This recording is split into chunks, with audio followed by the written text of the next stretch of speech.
My name is Mike Morgan, originally from Long Island, New York. Grew up, graduated from Hofstra University in Long Island with an accounting degree. Went to work in Manhattan the first day I was on the job. Supposed to be all excited. This is your new career, just embarking on your new life. I got a task at about 11 a.m., literally fell asleep with my head in my hand, got up, went to another cubicle. I just met what seemed like a really cool guy. I said, "Hey, brother, you like this stuff?" And he said, "F no, I hate it." I said, "There is no way I'm sitting in a cubicle for the rest of my life."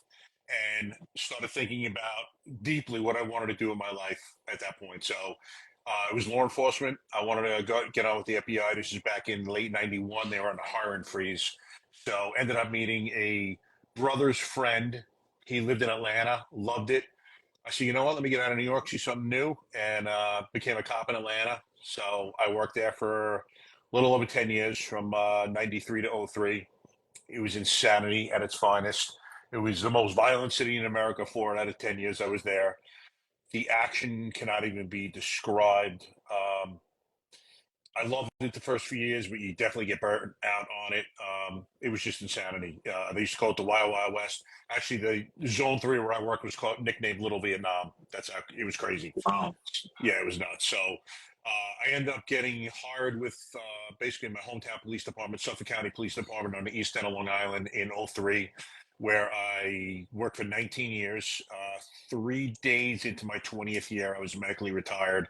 I had Mm. a call a couple of years before, helping someone up the stairs, quite a large woman. She started falling back when we crested the top stair. So I squatted down, kind of blasted her up the stairs, and herniated 4 discs. Ended up having two different surgeries. Yeah, it was great, Grant. Two different surgeries a year apart. And then I was medically retired after my fusion, my second one. So after that, we still had a workers' comp case to settle.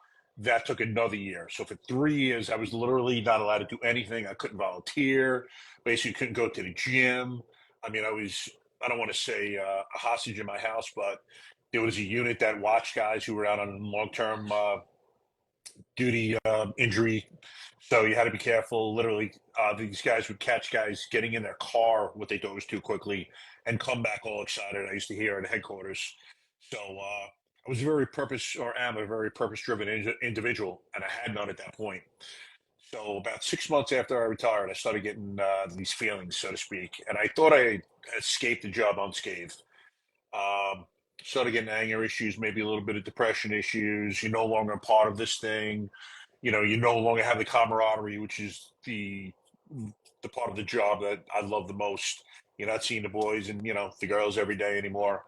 So I guess about 6 months into a year into my retirement, I had been watching a Sean Ryan podcast. He was interviewing a Navy SEAL named Eddie Penny. He's a retired Team 6 guy. And Eddie was recounting the story of the Extortion 17 incident in which a Chinook went down and 17 SEALs were killed, including his best friend. And Eddie had escorted his best friend's body back to his hometown. And Eddie was very emotional on that, and rightly so. During the course of his interview, all I could think of was a call that we call it compartmentalized, but a call that I had buried a few years before. We should really lose that compartmentalized word from our vernacular because it sounds like this, professional psychological term, and we know what the hell we're doing. We neatly put these devastating traumatic incidents in these boxes, and it can't be opened again. But we just bury. And I just started crying like a baby, and it was instantaneous that I said I had PTSD because all these other calls that I had buried over the years started coming up, and literally instantaneously realized I had PTSD. So at that point, I had watched a bunch of other podcasts involving SEALs and Special Forces guys, and a lot of them were using these plant-based medicines to heal. And first, I was a little pessimistic, but in watching them further and just thinking about the mental fortitude of these warriors, tier one warriors, the best in the world, and they're coming back broken men, anger issues, depression issues, whatever else they had. Who am I to say that what they're using to heal will not heal me? And it was then that I realized that I had to try ayahuasca. Did not realize that it was possible to be served in the United States. So we were actually, myself and my wife, planning a trip to Peru. We indeed moved to Florida at the end of this year and had found out just before we moved that there's a facility called Soul Quest Ayahuasca Church in Orlando, Florida. And we went, took an ayahuasca journey the first weekend of March of this year, and my life was literally changed. I say in the first night because we drank three times Friday night, Saturday morning, Saturday night, so a weekend essentially. But after that first ceremony, my life was changed. And as I was coming out of it, as clearly as you and I are speaking, the universe told me, you are now healed. Your job is to go forth and heal these men and women, first responders, and military veterans from their PTSD and what they're going through. And that became my life's mission at that point. Wow, man, that's first of all, thank you so much for your service, man, to Atlanta and to New York. I know you and I have talked quite a bit about that, and so sounds like the timeline you were there during the Olympics as well, right? Down in that time Yes. frame from down in Yep. Atlanta, yeah. So imagine all the craziness going on, and I want to touch on a couple things that you said. You talked about compartmentalizing, and everyone talks about PTSD, dropping the D, and all these things. We all sound like professionals. Um, but I would agree that a lot of the things that we deal with because of the situations that we find ourselves, I can speak from a military standpoint, and obviously you law enforcement. The job doesn't allow us to dig our heels in, and get a lot of that good work done on these traumatic things. I've never been a civilian police officer, but in my experience, you have missions to run, you have calls to do, and you don't. The mission or the job doesn't allow us to get deep into those things. So it's very common for guys and girls out there in this line of work, or even just in life, because of their operating tempo or their life or their kids or whatever, they do move things past because it's a survival mechanism. It's that thing that tells us, hey, I know this is bad and I know I need to deal with it. And likely it's going to come back and bother me, but I have to go to work. I've got to take my kid to school in some cases. I have to go to that next call. So what you're describing, Mike, is exactly like what I've heard a lot of guys in the military say, and myself included, having dealt with my own bouts of all this in the past. And the other thing that I want to touch on that you brought up that I think resonates with me, everybody following you, likely everybody following me, is you talked about that camaraderie. You talked about missing those boys and girls, those guys and gals that you serve with every single day, that without a doubt in your mind would have your back. I think that is the thing that is crippling guys and girls that have done the kind of work that we've done, that are now finding themselves on the peripheral of their careers. And you and I talked a little bit ago today. We talked about how important community is for these things. And I think you nailed it right on the head when you said that, because I too have been at crossroads in my life where I found that I wasn't in community with people, whether that was my own doing, whether that was my own trauma, whether that was unresolved trauma, whatever the case may be.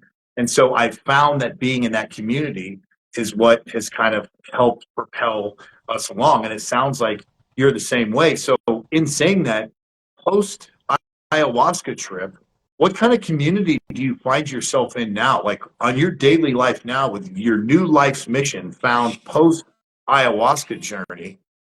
Talk to me about what that looks like each day, Mike. Absolutely. So let me start with the end of that weekend. This is how crazy the universe works. So Friday night, literally, universe told me what my mission was. So I started thinking about how I was going to implement that. I was literally, there was nothing I ever thought about. I had two previous coworkers and friends commit suicide about 3 weeks prior, a week apart. The sergeant actually killed himself in a precinct locker room. So, Mm. that was definitely in the forefront of my mind, but there was never this innate, this is what I have to do until I experienced the ayahuasca night. So once, so we're coming to the conclusion of that weekend. So I walk out, and we were staying in an RV on the grounds of Soul Quest. The door opens. I'm literally going to, I think, maybe check out, and I run into one of the facilitators. The facilitators are essentially people that will help people who are going through the ayahuasca journey. So if they're having problems, they'll administer different medicines, plant-based medicines. They're very good in counseling people, helping them through their journey because sometimes people have very rough journeys. So Mm, I literally ran into a facilitator. She said, "How was your weekend?" And we started talking. And it turns out that she was a retired firefighter captain herself. mm, And I told her what had happened, and I told her, basically, you want to change my life. This is my life's mission. So she's like, "Oh, okay. Are you aware of another facility called Tikkun Healing Center? That's Tikkun Healing Center, and that's in Loxahatchee." And that was 30 minutes from where I lived. Soul Quest is about 2.5 hours. I was not familiar. So she gave me the owner's information. She knew him pretty well. She said, just let him know that I gave you the information. Sure enough, touched base with him. Told him my story. He was a military vet as well, Army vet. Said, do you have a program involving first responders vets? He said, no. I said, I would love to create and implement that program for you. And I said, this is where I'm going to start. And he said, okay. So we've had two ceremonies since we first wow, started. I spoke to him, I think, in April. So I've literally only been in this arena. I think my first Instagram post is which is where I was trying to build my platform was May 4th. So it's all relatively new, but on the day to day now, I'm making as many connections as I can. I just actually finished the educational portion of a certified peer specialist course. I now have to mm, go and get a certain amount of clinical hours where I'll be working under other peer specialists and seeing how the process works. So once I do that, I'll be working with an organization called Project Rebirth, and they're intertwined with a lot of military and police organizations. So if they have a member that's in crisis, they'll contact us. I'll get the call, like, Mike, so and so is in crisis right now. Can you go out and meet with him or her? And so essentially, the great thing about it's HIPAA protected, so I don't have to tell anyone if they have substance abuse issues. We can get them help without notifying their job, whatever the issue may be. So I nice. love that. Yeah, and Yeah, is that that Project Rebirth? That sounds familiar. Is that Marcus and Amber Capone?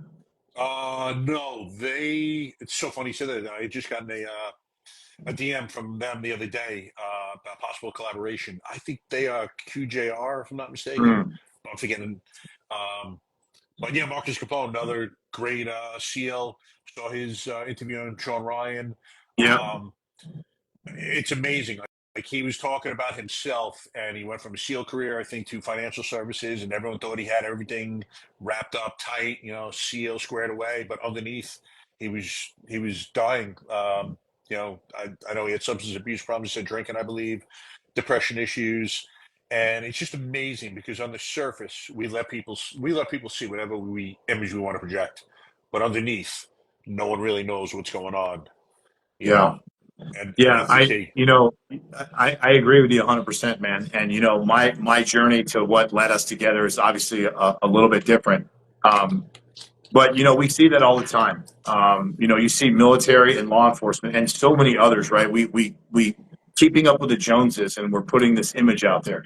I will say, in the last bunch of years, there seems to be this evolving culture, and I'm not talking about culture where everyone cries and whines about every sort of little boo boo that they have. I'm not talking about that, which is a whole separate live we could probably do, right? Yeah. I'm talking about this healthy, positive, evolving culture of men, especially being in community and really trying to define and help to shape what masculinity and what manhood is all about. Now, I'm not saying I'm a manhood expert. I'm not saying all these things, but what I am saying is that I have found that when I'm more authentic with myself and my feelings with those in my community that I trust, my wife, especially my mom, my family, some of my coworkers, man, those knots in my heart and in my head start to untie, right? That's again, we go back to the community piece and we talk about this is so important. So when I hear you say things like you're on the next phases of becoming like an integrator and all that, man, I'm ecstatic because I know that there's guys and girls out there in our line of work with our backgrounds that more than anything in this world, more than anything, I could say this with 100% certainty. More than anything in this world, they want to find that human being that they can connect with so they can have that cathartic moment of, man, I've been dealing with so many things. I am not the best version of myself as a husband, as a father, as a police officer, a soldier, right? But the longer we spend without finding those people in our lives that we can trust and confide in, the longer we put on that happy front and all that. And I don't want people to go to the other side too, like I talked about, where they're wincing and whining about Yeah. every little paper cut. But there is a fine line between, sucking it up and driving on, as we say, and actually confiding in those that have your best interest in mind, physically, spiritually, emotionally, right? So that's kind of what I'm trying to do as well. And although I've never taken an ayahuasca journey, I've heard a lot about it. Obviously, Amber and Marcus, I've listened to. I also listened to Kelsey Sheeran, who was secondly on the Jocko podcast after her thing in Afghanistan. I kind of have been narrowed down in the last couple of years. God has been putting on my heart. I don't exactly know what it is. I really have no idea where it's going to land, honestly, Mike. I don't know. But it's softening my heart in such a way that I feel in such community with people when I'm having conversations, and when I'm interacting with people. And for the first time in my life, instead of wanting to go kick doors in and do all this cool stuff that I've done, and rant and rave about all these things that we know guys like us do, right? How Yep. tough we are, strong we are, how much we can lift, all the stuff, right? I'm totally fine with just being myself and being like, man, I can see myself getting into counseling or therapy or advocacy in some way in this kind of community. Now, is that the other part that you kind of discovered about yourself at the post end of your ayahuasca trip, that you're finding that you're an amazing commodity in this world, number one, and number two, are you finding that as you're doing this more and more with these young men and women out there, probably mostly men, that it's also helping to unpack more and more of you, and you're evolving into being the best version of yourself each day? Absolutely, absolutely. And to answer your question, I grew up with a very contentious. I had a very contentious relationship with my father, and I guess I was a sensitive kid. So I started at a young age to kind of suppress my feelings because I was also taught, it's weak to show feelings, and that's how he was raised. And so you start, and it's funny, it's a common theme now when I speak to warriors, whether it's first responders or vets, that a lot of guys did not have great relationships with their father. And that's what actually started that fire within, because you have to have this fire somewhere. You know what I mean? You can't be, you don't see too many flower children going into these professions that unfortunately involve violence and potentially putting your life on the line. Yeah. But as I went through my ayahuasca journey, I literally surrendered to the medicine. Literally told I had a female presence, and they call her Mother Ayahuasca. I said, I literally surrender to you. Please help me. And one of the things was I wanted to be able to feel emotion again, because you become so callous. I actually had training with GBRS Group, and I was talking to DJ Shipley. We got into a very deep conversation, and about he took an IBE journey. That's how he started his plant-based medicine and healing. And I said, DJ, man, we can't absorb everyone else's pain, so we become calloused up, and then we become so calloused that we don't feel anything. And we're human beings first. I don't care if you're a tier one, team six guy, you're a human first, just like someone right next to you. And we're meant to feel. And he said, I had the same thing. I said, after I took that journey, I was able to feel so much more empathy and sympathy. And it was, as it was happening, I was watching the volunteers taking care of the clients that were drinking ayahuasca that night, and I'm like, these people are so graceful. And it's like beautiful watching them. They're volunteering, and they're just so empathetic. And you can hear them talking to people, and they were just so kind. And it hit me right down in there. I'm like, you think growing up, strength and going to the gym and fighting ability and shooting ability, you think that's what makes you a man.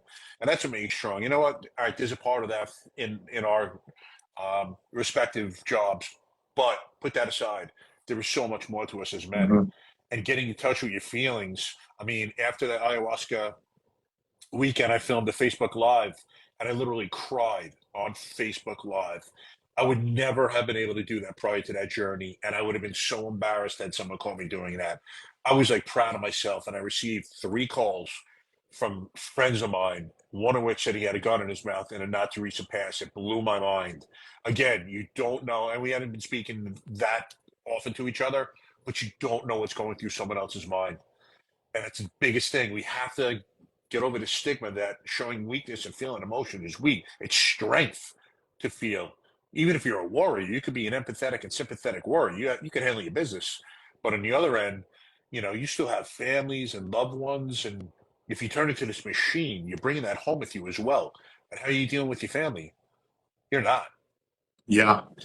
Yeah, I can understand that completely. I've talked quite a bit. I've been on a couple podcasts and I've talked quite a bit about, there's many times that coming home, whatever different job I've done a few different jobs. They've all kind of been similar in nature. Once I got off, active duty, I had a few different jobs and I was a bodyguard for a billionaire family for about a decade and, all these things. And I would come home and I just would be the same kind of person that I was. And I too had issues growing up with my dad, which has been resolved. God finally took it that I don't want to say finally, but God took that all the times I was praying for what I thought was one thing. God showed me a completely different Right. side and relieved me of all that stress and burden and trauma on 26 December, just a few months ago. But like you, I've prided myself in all these other things. So now here's the question that I want to ask society, right? Like this is just something I think about all the time. I talk a lot about being a soft skills master. I love to talk. I love to talk. I love to interact with people. And up until recently I've been really embracing it. But a year or so ago, I would lead out with saying that, oh, I know Grant talks a lot, blah, blah, blah. I would start with some self-deprecating humor because I was always so insecure that somebody would tell me I talk a lot. But the truth is, God has been softening my heart in a way that I don't want to be measured by how well I can shoot. I don't want to be measured by how tough I was in combat or not tough I was in combat, whatever that looks like. I don't you don't want to be judged by how hard you slap the hand irons on somebody with a pinky thumb method, 100,000 times in your career. Guys like us, we're starting to get to that level in our lives and whatever journey we are in, our faith journey, whatever path we're on, that we're finding out that the immeasurable ways that we're being our best, showing toughness and strength on all different facets. That's what I want to be measured by. That's why I talk so much about my legacy. Truthfully, I want the legacy on this world to be how I was able to now use God in all these great ways and how I can bring showcase and highlight to his glory. But truthfully, that little bit of time that we have on earth, I want to spend the rest of my time on this earth now giving back and impacting others, much like you did. You kept the streets safe in Atlanta and New York for so many years, right? And had thousands of human interactions. Well, that was all beta, Mike. That was all a test for the next conversation that you have with that young man that's on the verge of depression, anxiety, or the nuts young lady that comes to you because her boyfriend or husband has been struggling in law enforcement, military, first responder, whatever, right? So when you tell me that you're sitting on Instagram and Facebook crying, man, I say bravo to you, man. I say we need more guys like you that have the accolades and the street cred that say, hey, if you think I'm tough because of what I did, here's that document. Go ahead and read it because I got that. Yep. But do you, young man, have the courage to not only chase after this, but do you have the courage to love others well? Do you have the courage to pick up the phone when your buddies need you? Do you have the courage to be in community with people and challenge each other to be better each day and to get through all these things? So what I said is, what I ask society now is, I want someone out there to come on and tell me, how are you going to measure the toughness and resilience of the men and women that you come into contact with? Because it's not anything on paper, right? To me, it's the conversations, it's the community, it's the goals, it's the like-mindedness, right? What are your thoughts on that? Would you agree? Yeah, I agree 100%. And first of all, the way I judge is any warrior that puts their life on the line for something bigger than themselves, military, first responder, right then and there, you have my respect.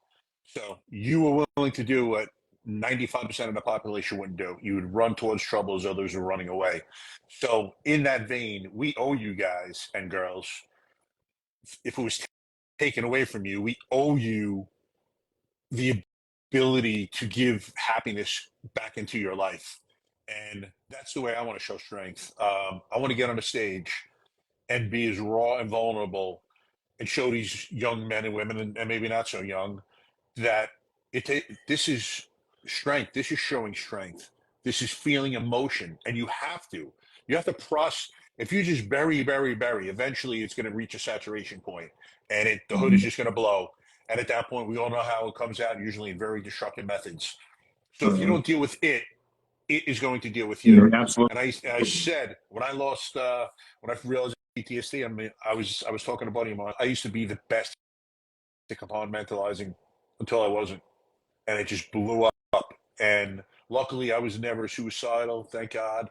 But I I was actually aware of something going on with me, but I just couldn't process what it was until I watched that video. And I think a lot of people are the same. They're having feelings, but they're also not able to process the origin of those feelings. Yeah. So yeah, I think you have to find the origin before you start to correct what's going on. And perspective is a great way to do that. And one of the things I've learned in the past few months is to be grateful for every single thing that happens to you in life. It's easy for me to say, if the worst possible thing, something that broke your heart, happened in your life, but you know what? You must go through that pain. You must not dull that pain. You must process it. You must heal from it. And when you come out on the other side, you are going to be a changed person. You're going to be stronger. You're going to be more resilient. You'll be able to help other people. And, that's essentially what I did with my pain. I came out on the other side. The universe said to me, you were healed. But since I've been through everything I've been through, I can walk in a room and I should have instant credibility with any man or woman that I talk to because I've been through exactly, and I want them to see the authenticity. Like I will tell you anything you want to know. We will go as deep as you want, as raw. If I cry, I could care less. I just want to show you that it's fine to feel. Yeah. It's funny, right? Because what I immediately think about right now is I think about when I first joined the military, right? So you said 93. So I joined the military in 1997. So when I came in, it was only a few years, 6 years or so post Gulf War. There was a handful of Vietnam vets still rolling around, but there was very much this generational thing of like, a lot of toughness in that way, a lot of toughness and like hiding your feelings, suck it up and drive on, dig the foxhole because I told you to, and those things. And I kind of cut my teeth early in the military with that. Luckily for me, as the military has evolved and the global war on terrorism era kind of continued, I've just hung on to the bumper for dear life, right? I tease and say, well, this seems to be the only thing that I'm really good at. I know that not to be true now. I'm Right. not to sound arrogant, but I know that I'm so much more than just being a soldier. Yep. But I didn't, it's taken me a lot of years to realize that. But the reason I say that is because, you talked about being raw and all these things and being vulnerable. Well, when I first joined the military, those were not leadership characteristics and attributes that were admirable in leaders that I was led by and leaders that were up and down the chain in our organization. And you've heard a lot about toxic masculinity. You've also heard, I'm sure, much like with the police force, a lot of people saying that the military has gone soft. Now, I always say this caveat because I talk about this a lot. There are plenty of things the military has done over the last few years that Grant is not a fan of. But it's nothing to where I'm at in my career with the soldiers that I'm so honored to interact with that I really have put a lot of stock into, right? Because change is always going to happen. So when the military changes or the law enforcement world changes, as a leader, as a man, I have an option. I can say, is this illegal, unethical, immoral? And this is this line in the sand where I no longer think that my values and the organizational values align, and I move on. Or I could try to be a nimble leader and realize that the generation of soldiers that I'm inheriting now are not like the generation of soldiers that those guys inherited when I was a young private, right? So again, I say there's a sweeping evolution of guys, especially out there, that are realizing that being vulnerable and being in community with people to talk about the things that are going on is not only a strength, but it's also admirable, right? Because if you really strip it down to brass tacks, if I'm in community with a bunch of war fighters and they're not the best versions of themselves, yeah, they may perform for me on the battlefield or in the classroom or in the field, but I'm a better leader leader now because I don't want them to just perform for me or for you on the streets. I want them to then go home and try to perform in that line of work too, as a husband, a mother, a father, whatever the case may be. So it's incumbent upon us guys like you and I to take those shared experiences and let these guys and girls know that, like you said, to find the origin of something takes a lot of work. It also takes a lot of trust, and it takes a lot of empathy, and it takes a lot of listening from leaders out there. So I tell people this all the time. I guess why that's why I like to talk so much, because the more I get soldiers talking, the more I get to know about them. The more I get to know about them, maybe something they say triggers a thought that I had 10 years ago, or maybe even the day before, about something that I was dealing with or struggling with. And if I'm able to create that bond in that community, that street cred, so to speak, it's a lot easier for us to talk about these things. And the other caveat to that is, as senior leaders now in your organization, or you are a senior leader in yours, and I'm still in mine, we also have to create that environment to where these guys and girls feel comfortable. I don't want to say safe Right. space because that's just some made up word. We just got to create a culture and environment where learning and leadership and communication and all those things are forefront, right? We're all doing this together, right? So your next steps for you, right? Your next steps. You and I have talked quite a bit about next steps for you. Tell me what some of your short and maybe mid-range things that all of us can look out for. And just let me say this as a cheap plug. If you're on here because you follow me and you love to hear me talk, you gotta follow my boy Morgs Inc. You gotta check him out, man. Be in community with him. If you know somebody who knows somebody who knows somebody, tag Mike, follow Mike. You gotta check him out, man. He's got tattoos and guns for days. But as you can tell on here, right, that's just one part of my buddy Mike, right? There's so much more. So if you don't follow him already, jump on Mike's page. The dude's awesome. Okay, shameless plug for you, brother. Now tell me what's next for you. You are a man, and you're going to be my publicist one day, I think. Yeah, yeah. Hey, listen, I too would like to be on stage one day. So maybe I'll open with some really bad jokes about my ears and my military career, and I'll turn it over to you, man. Absolutely. Ears never hurt, bro. Hey, hey, That's always hey, a look, waiting on. yours are close in, man. These taxi cab doors are open, bro. It's all good. Want to hear a funny story? When my father was young, he had to get his ears sewn to his head because they were like so far forward. So I guess they Yeah, finally retained shape after that. But yeah, yeah. yeah, yeah. As far as it's a constant evolution, I guess, with me. So right now, like I said, I finished the certified PS specialist course. I'm excited to get my clinical hours there. Additionally, I have been watching a speaker, Travis House. I don't know if you're familiar. All right, good. I've been watching him, I don't know, for the past few months, excerpts here, excerpts there. And, I'm talking on Instagram. I feel pretty comfortable in front of a camera, but never had any thought until about 2 weeks ago. And something just told me, like, you need to public speak. You need to start publicly speaking. You can reach more men and women this way. And this way, you have more than a minute 45 excerpt of yourself to show yourself to them and really talk, get down and talk. And it's funny, I went to a mental health awareness seminar yesterday in Miami. Travis House was the keynote speaker. Sergeant Mattingly of the Louisville Police Department, I'm forgetting his first name, who was involved in the, oh, oh my God, shooting a few years ago. I'm forgetting of the Breonna Taylor shooting. He had gotten shot in the Breonna Taylor shooting, so he did a fantastic job as well. But I was just listening to Travis, watching him, and saw the room just kind of get captured over what he was saying, and you could see some of the stuff was visually powerful to people, and I loved it. And actually met him, very nice guy. Told him what I want to do. Gave me some pointers. I'm like, listen, I know I'm at the low rung of the ladder. I'll start speaking in front of 5 people. I just want to, eventually be where you are, brother. And actually, I didn't say I want to. I will. Yes, And sir. it's not arrogance or anything like that. It's just passion for what I want to do. Um, I've gotten calls nationwide from different vets. One just went into rehab. When he's done, he wants to drink ayahuasca. Very powerful stuff where people telling me I'm changing their life, and it's so humbling, and it's an honorable thing. It's such I don't know. I can't even express how good it feels. I had a guy whose friend girl saw my page, directed him to it. We ended up having a long conversation. He's a vet and he's going to get some help now. And he's like, to be honest with you, I was thinking about suicide prior to speaking to you.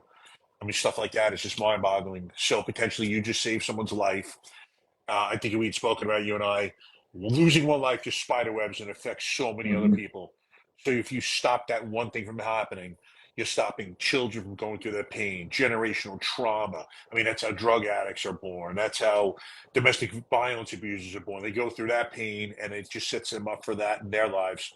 So if you could change one life, just think about saving one person.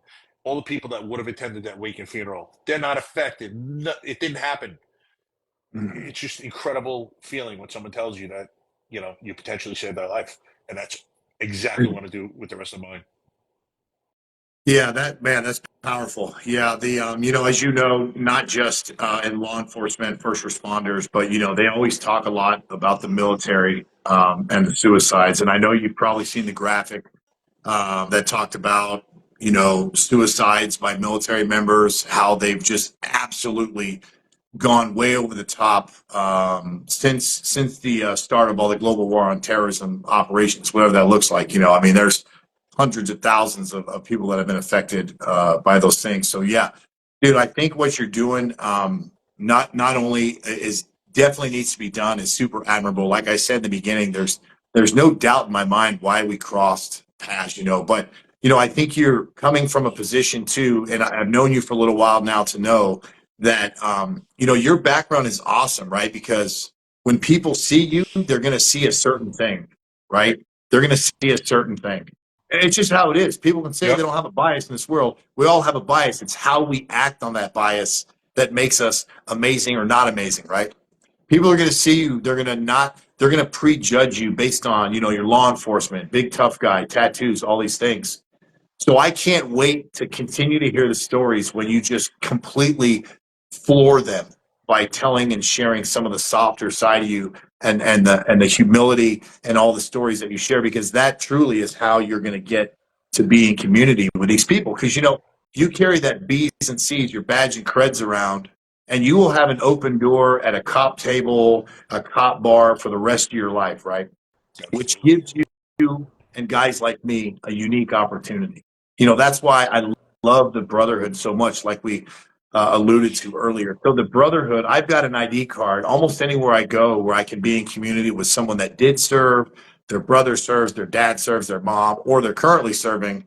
I've already got inroads to that table, right? So why not strike up a conversation? In your case, you're making a very directed effort to do that. So I applaud you. I got two last things for you, Mike. I told you I wasn't going to put you on the spot, What you but got? I just have a question for you, and I want to see how you answer it, because then I'm going to tell you how I want to answer it too. So you know all about my page, and you and I have been talking quite a bit. And I joked with you earlier that my page is not about anything really specific. And people have given me a hard time about that. They say you really should narrow your focus. I have narrowed my focus. My focus is I get on here and I want everybody to be the best that they can. I want everybody to try their hardest. I want people to be in community. All the things I say all the time, right? So you're not going to see me like pimping shirts. Yes, I created Dash Legacy shirts. I gave them to some of my friends and I wear them. You don't see me I'm not making a sports bottle for you to put on your bike. Right. But I talk a lot about that dash on the Yep. headstone. That's why I call myself Dash Legacy, right? You have your birth year, that dash indicates your time here on earth, then your death year. And I talked earlier on a podcast, which I'll close with at the end. So I'll ask you, Mike, you know, you're obviously married. You've explained how amazingly beautiful your wife is and how blessed you are to be married. You talked about the men and women that you served with. You talk about your life's new mission and your journey. So, Mike, I got a question. You know what? I think I might start adding this to my thing here. This is pretty cool. What is it going to say on your headstone? That's a great question. I would love for it to say something along the lines of he helped as many as he could, or he changed as many lives as he could, as he possibly could. That's good with me. Um, I was in service for 30 years in the police department, and I did save some lives, brought some people back from the dead. Fantastic feeling. Um, Believe it or not, and I think this is even more fulfilling to me. Um, I don't know. It's just because I get to help men and women who, fought or worked for something higher than themselves. And to me, that is such an honorable thing. And I will do whatever I can to help he or she get the help they need and to try to make themselves whole again and just wake up and be happy. That's what I want them to do. Be happy. Yeah, yeah, man. Hey, I didn't mean to put you on the spot, No, man, but I just no, thought not of at that, all. you Love know, you and I are that Dash cool. Legacy name, by the way. I love that Dash Yeah, Legacy name. yeah. I I look, like your profile. it's a whole long story, but that's pretty much the premise of it. It kind of came about a funny way, but I told this story before that, you know, I, I, I always wanted to do all these things as a kid, and I kind of, synopsizing my story, I came to the military and I've done a lot of great things. And you just said that you had an amazing career serving so many thousands of citizens in Atlanta, New York, and all over, right? All their family. And what you just said to me right now, that what you're doing now means more to you than what you did then. Not to obviously diminish what you did, it's just you're at a No. different place in your life. So you said exactly how I feel to this day. I love more than anything as far as my career, I love being a soldier. And I have for a long time. I didn't always love all parts of it, but I just kind of just kept chugging along and chugging along. And what I used to love about being a soldier and the combat deployments and all that, I still like that. But what I found myself now, like you, is being in community with these young soldiers and coming alongside them and talking to them and interacting with them in ways they probably wouldn't consider from somebody my age and the amount of years that I've been in is what I really enjoy. And I really enjoy being in community. And again, maybe I just love to talk, but every time I have a conversation with somebody, I feel so on fire and I learn so much and I have so much gratitude for the interactions that I have, you know. So if you were to ask me, what do I want my headstone to say? And I've talked about this before. Well, I will say this, Mike. Obviously, for me, very traditional. I would say, beloved husband, father, soldier. But again, I think that I'm still working on how it's finally going to evolve, right? And that's what I talk about this legacy piece. I've told stories before where I've had dreams of me looking down and my headstone is being inscribed, but I can't really see what it is. It's like faint, it's shadowy. I'm looking, does it say soldier? Does it say drunk? Does it say somebody with trauma? So I'm waking up and I'm having this thing like I've got to figure out a way to imprint something amazing on that headstone that I can be remembered by. And it's not about me, it's about the what I can do because I'm not a hard skilled master. Yes, I'm good at things in the army, but I'm not a scientist. I'm not saving lives. I'm not doing these things, right?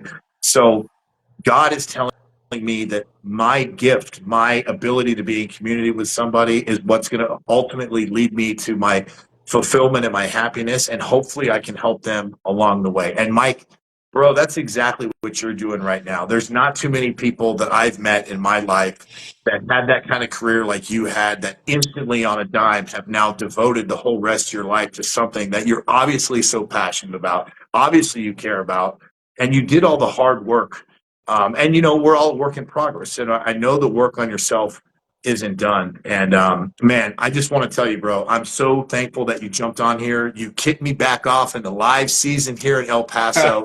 Um, great, Grant, great, great, great conversation, man. Yeah, go for it. if I may, you just would thank you for giving me accolades right there. But there's another gentleman who I just met this past weekend. His name is Wiz Buckley. You can get him on Instagram at official Wiz WHIC Buckley. He was a former Navy F-18 pilot, so an American hero like yourself. Thank you for your service as well. And I invited Wiz to come to my last ceremony this past Thursday. It was a vets first responder ayahuasca ceremony. He graciously accepted. I was honored and humbled to meet him. He started another organization called No Fallen Heroes, and that organization um, heals warriors with PTSD and various mental issues using psychedelic medicine. So it's first responders and veterans. And I just mentioned that because you said you knew no one else that was, kind of going from one into another. Wiz did exactly that. So he left his Mm. military career and then he started this incredible organization. So I want to give him a shout out. Yeah. Such a great guy. So there are, that's one thing since I've entered this community 4.5 months ago, very short months. I'm the echelon of people that I'm meeting. It's just what the universe is bringing to me in terms of friends, new friends, and associates is incredible because everyone is so noble and everyone just has a pure heart and wants to help, and it's just beautiful to see. And it's funny as you like elevate yourself to a higher consciousness. A lot of the small things you used to worry about or talk about, you don't even want to talk to people about. Like you kind of find relationships changing because your mindset is so different now Mhm. and in such a good place, a healthy place. Just meeting guys like you and having this live is fantastic.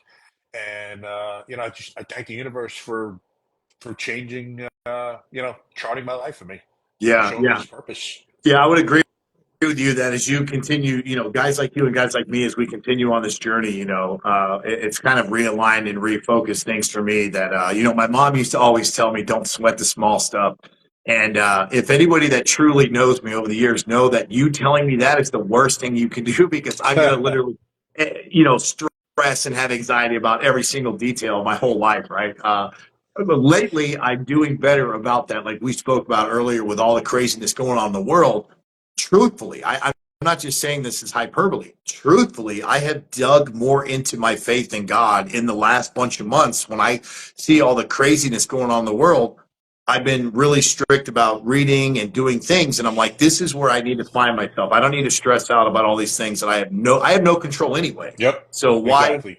why I can control if I read the Bible at night. I can control those things. So you're right. When you start to do other things, you care less and less about jokingly, the fancy car and all the watches and all the fun stuff. But the kind of work that you're doing and what I eventually want to do at some capacity to continue to pour into others, my mission will be to be in community with them and provide them an opportunity to talk to me, pick my brain, and just go back and forth about the things that matter, what we can do to go forward, whether that's helping men and women out there on the verge of suicidal ideations or suicidal attempts, whether that's talking somebody through what you described as your ayahuasca journey, or maybe that's me mentoring a young soldier or a young man into something in this world. So again, Mike, man, thanks so much for jumping on here. People call this my show.